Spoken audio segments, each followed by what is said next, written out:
What up, Vibe Tribe? It's me, Celia Marie 1243 here on YouTube, on Instagram, on TikTok, on Facebook. I'm literally Celia Marie 1243, just about anywhere you can find me. So if you're looking for me, that's the name to look for me under. If you are new, welcome to the tribe. I'm really excited for you to be here, and I hope that you hang out with us and you learn something while you're here. So today's topic is shadow work. Yeah, shadow work. It's a big one. It's a lofty topic. A lot of people lately have been asking me what shadow work is, and I'm like, I need to make a video, so here I am making that video. Chances are, if you've asked me that in a private session, in a live session, I've probably directed you to this video, so what's up? Thanks for coming and checking out what it is, what's going on with this shadow work thing, okay? So, we're going to be going over what shadow work is, why we do shadow work, who does shadow work, how to do your shadow work, when we should do shadow work, and then I'll be giving like examples, tips and tricks, some of my favorite ways to do shadow work, because I've been doing a lot recently. It's been really rough, but the other side of it is so nice, because I'll explain more as we get into the video. If there's anything that I don't cover that you guys maybe have questions on, or something that you like to know about how I do my shadow work, please leave it in the comments below. If this is helpful to you at all, explaining what shadow work is, please leave a comment, give me a like, subscribe if you're into all of this stuff, and without further ado, we will get into what shadow work is. So, shadow work is about addressing your shadow self. Now, your shadow self is that unconscious part of yourself, right? The part of yourself that needs healing, possibly from past events, big or small, it could be anything. Things that leave those wounds in us that are ignored or unseen, maybe. Really just understanding who your shadow self is, right?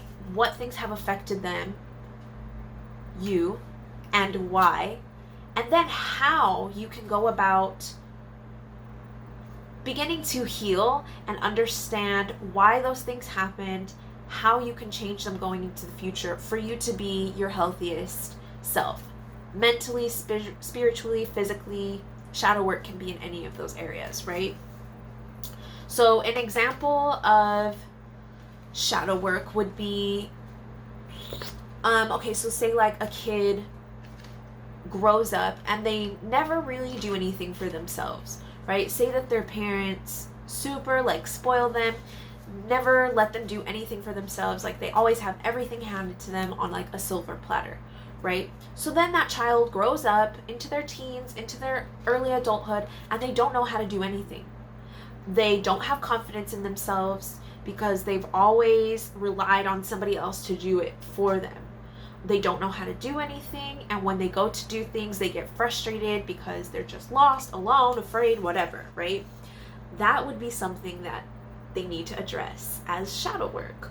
They need to understand why it is that they're like this, what caused it, how it negatively impacts them in their life, right? And then how they can fix it, how they can heal it, how it can be changed into something that works better for them, and they can live their life the best way that they are able, right?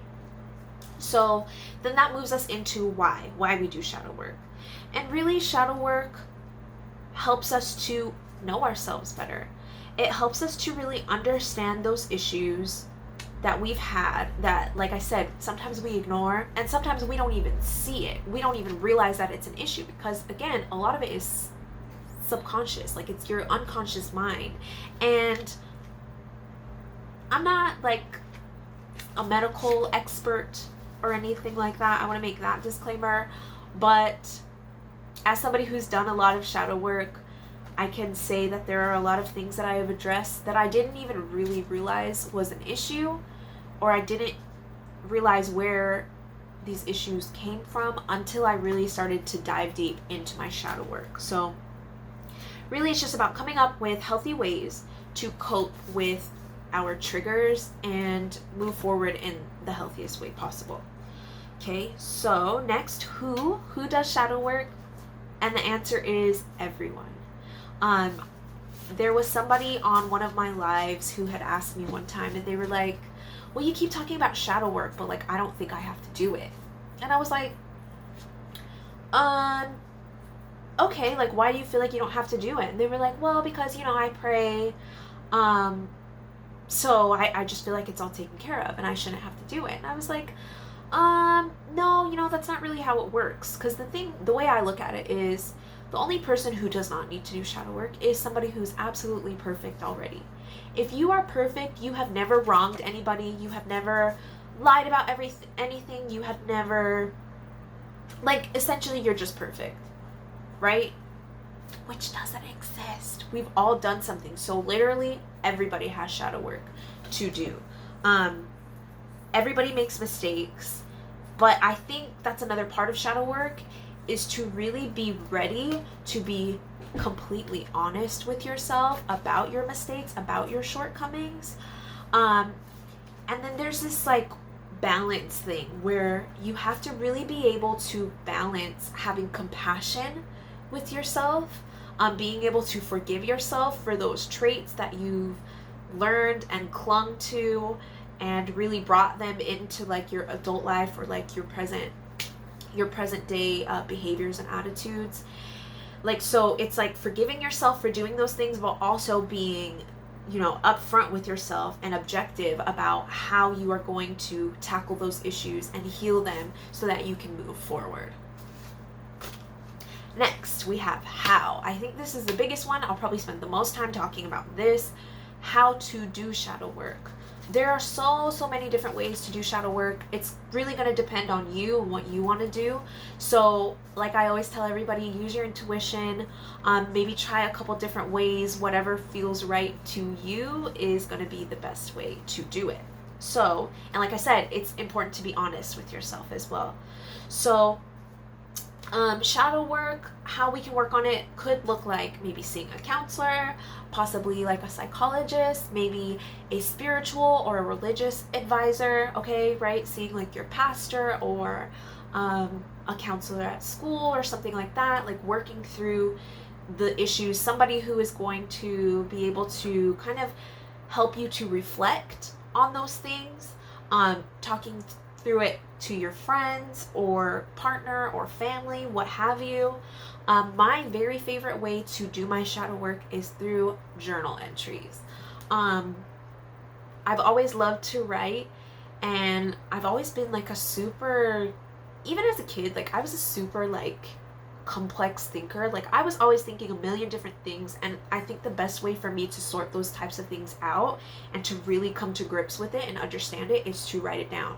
So I've been journaling on and off throughout my whole life, and as I've done so much shadow work really within the past like year, I've done a lot of shadow work in my journal. And so how does that look, right, to do shadow work in your journal? For me, what I like to do, it's a combination of things. I like to do research on things that I already know are issues in my life. I'm not going to get too personal because I'm not going, put all my stuff out there. I do that enough on TikTok. If you guys want to know all this stuff, go to my TikTok live. We talk about a lot of it there. But really, a lot of my shadow work revolves around asking myself very tough questions, right? Like, why do I do this? Right? When I have a bad reaction to something, right? Say I get really like upset, very angry because somebody cut me off while I was driving, and I'm getting ready to curse them out and do all this kind of stuff, cut them off, flip them off, whatever. Now I've come to a point where most times in those types of situations, I'm able to sit back and observe my thought process before I actually have a reaction. And you guys would be so surprised how much that has changed my life. Like, really changed my life, changed my perspective on things, and really helped me to, like I said, heal. Like, identify those things that I have trouble with and heal them. And like I said, it's a process. It's not like I address it and now all of a sudden I'm perfect. No, that's not what it is. But once you identify the issue, where the problem stems from, you are able to kind of pick it up, understand why you do things the way you do them, and then see if there's a better way that you can approach it. So I ask myself super tough questions like, when is the earliest time that I felt feeling jealous? When is the earliest time that I felt rejected? I do things like write myself apology letters for things that I've done to myself. Terrible things that I have thought or said about myself, about how my body looks, or about bad decisions that I've made, or something like that. Like, I write myself apology letters. Like, I will literally sit there and be like, "Dear Celia, I'm sorry that I told you that I hated your body.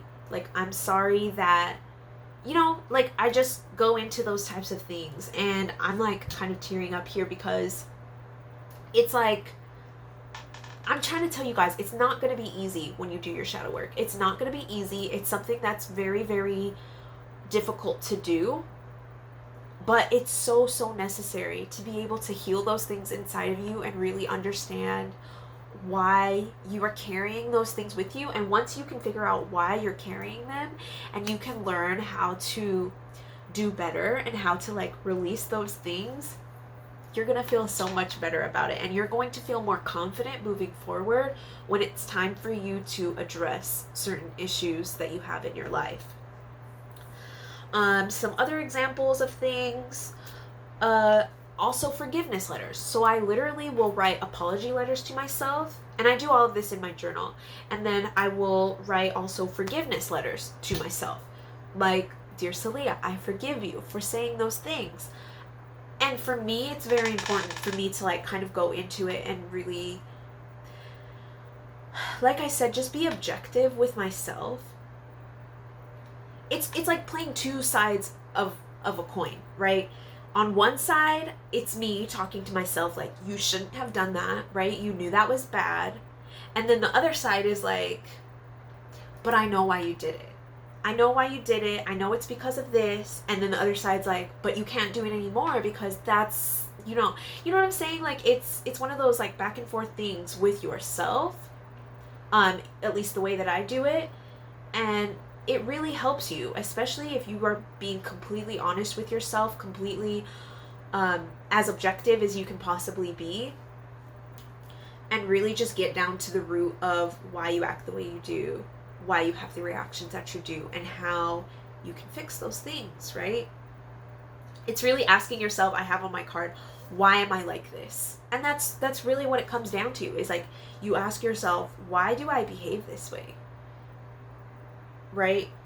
Like that example, I think I started to give an example and then I, like, gave up on it. Okay, back to the example. So, like, say I'm about to, like, say somebody cuts me off while I'm driving, and I get super upset, angry, whatever, and then I sit and I think about that, and I'm like, okay, why do I feel angry right now? Because they did something to me that I don't necessarily appreciate, right?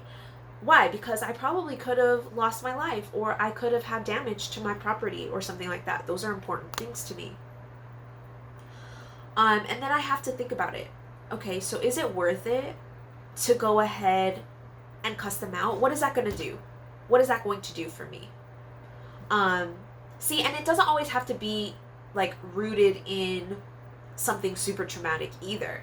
And I'm sure if I went far enough back into that, there would be some kind of, like, issue or something. But I think that's, like, a normal thing as well, where people, us as human beings, we just have our emotions about things, and a lot of times we don't sit back to, like, observe those emotions. We just react immediately, and that's not always the healthiest thing to do. Sometimes we're not able to sit back and observe our thoughts in that way, but I have found that it's very, very useful for me to do so, because it just really allows me to break it down before I react to something. So instead of just cussing that person out and whatever, and don't get me wrong, sometimes I still do that, but more often than not now, I'm working on, okay, but why do I feel like this? Is it going to make me feel better to yell? And sometimes the answer is going to be yes, it does. And if it's not going to hurt anybody, then okay. But that's up to you and yourself. You know what I mean? Those two sides, that's up to you and yourself to decide, and really be honest with yourself about what's going to help you and what continues to hold you back. And the more that you kind of dig at those things, the more I think things become unearthed and you can understand why you behave the way that you do. And then when is a good time to do shadow work? I mean, the short answer for that is literally any time. Anytime is good for you to do shadow work, because it's always a good time to get to know yourself. It's always a good time to improve yourself, to do better for yourself, I think. So a lot of people really start to do or get forced to do their shadow work really in their spiritual awakening process. I haven't made a video yet on my spiritual awakening process or a spiritual awakening process in general, but if you guys would like that video, please let me know. Shadow work is really, it's a continuous thing. It's a continuous journey. It's a continuous assessment of who we are, why we do the things we do, and how we can improve them for the future. Like I said, it's not easy. Some are going to be easier than others. Some issues are very deep-seated, deep-rooted, and we don't even know that they exist until we're like asking ourselves a really hard question, and then it pops out and all of a sudden we're bawling. I've been there so many times, and I will probably be there so many times in the future. But like I keep saying, once you identify those reasons why you are the way you are, this is going to help you in your relationships, not only romantically, but with your family, right? It's going to help you understand why you interact with people a certain way, what triggers you about certain people, what emotions you have a hard time with.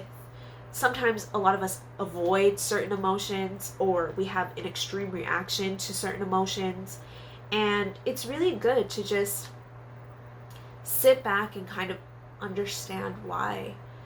Me as a Sagittarius, I kind of naturally want to do that, and I've been doing it for a long time, but to really dig deep into my journal the way that I have as I've gone into my spiritual awakening has opened like so many doors for me to really understand myself and improve my relationships with literally everyone in my life and with myself, right? It's given me the confidence to kind of make better choices in my life and have better mindsets around the things that I do every day and the big decisions that I make as well. So highly recommend, if you haven't done shadow work, if it's something that you're scared of, don't be scared. I know that it's hard, but like, trust me, once you really are truly honest with yourself, it's gonna feel so much better. It's like releasing so much baggage. And I feel like a lot of times I've gotten like that light bulb moment, where it's like, oh, that's where that came from. That's why I act like this. Like, that's why I'm acting crazy right now. You know what I'm saying? Because of this. And I never addressed that. So how do I heal this so that I don't act crazy? You know what I'm saying? I think a lot of us can relate to that on a lot of different levels. So, my best advice to you is to just go ahead and tackle it. Knock it out the best way that you know how. I am going to be doing some pick-a-cards, tarot pick-a-cards. I do those anyway on my channel. I haven't ever really seen anybody do them specifically geared towards shadow work, so I would like to do that specifically for everybody here on my channel, so that we can really, for those of us who don't know exactly where to start or what type of prompt that we might need, especially in a journal, right? Because that's the way that I like to do it. I'm going to be doing pick a cards for journal prompts, like what you're going through, and a shadow work prompt that you can jot down in your journal that will really help you to kind of get down to the root of that problem, or at least start. So be on the lookout for that. I want to film that actually pretty soon, so hopefully it'll be up at the same time as this video, so you guys can head over there right after you watch this and be able to get started on that shadow work right away, because you're going to do it, right? You're going to do it? You're going to work on your shadow work? I'm watching you. No, I'm just kidding. Your higher self is watching you. Your spirit guides are watching you. Don't worry about me. It's them you need to worry about. It's yourself you need to worry about. Do it for yourself. Okay? But in all seriousness, I really wish you guys all the best. I feel like you'll do it when you're ready. So sometimes we're just not ready, but sometimes we need a little push, and that's going to come from different places, whether it's you or somewhere else, or you're being forced into it. But wouldn't it be better if you like took the initiative, did it yourself? You know? That's not going to be the case for everyone. But like I said, I wish everyone all the very best with your shadow work, your healing. I wish you all blessings and peace, and I hope that you guys found this really helpful. Let me know what questions you guys have, and I will see you in the next video. Bye, guys.